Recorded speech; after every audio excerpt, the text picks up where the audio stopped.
citerai pas Socrate. Par contre, le rapport du BAP contient énormément d'informations qu'il est pertinent d'écouter, d'en prendre connaissance.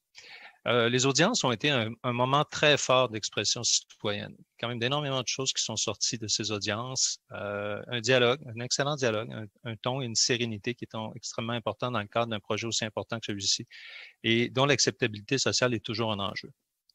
J'ai réagi dès que j'ai pris connaissance du rapport et qu'on refusait le tramway. Pour moi, ça n'avait aucun sens.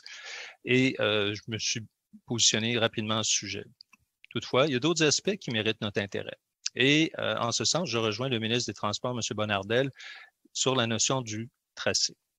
C'est le débat qui semble maintenant prendre lieu et place.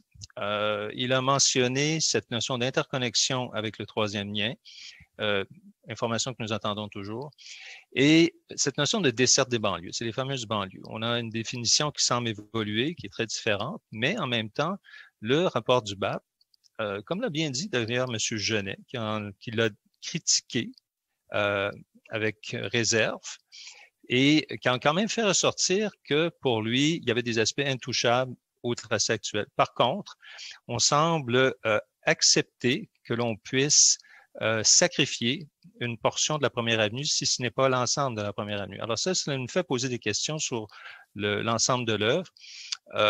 Oui, il y a des discussions. Le maire en a fait part dans sa conférence de presse. Il y a des sujets qui sont abordés, mais en même temps, on a une inconnue à l'heure actuelle, à savoir quelles seront les suites, justement, que le gouvernement du Québec souhaite donner à certaines des recommandations ou à certaines des observations du BAP.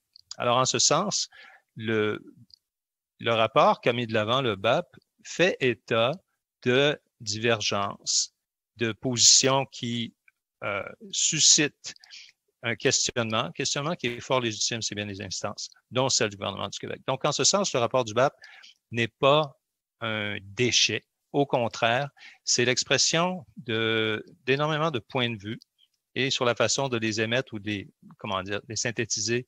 Oui, on peut ne pas être d'accord, mais il y a quand même, à mon avis, beaucoup de bons éléments. Merci. Merci beaucoup, M. Rousseau.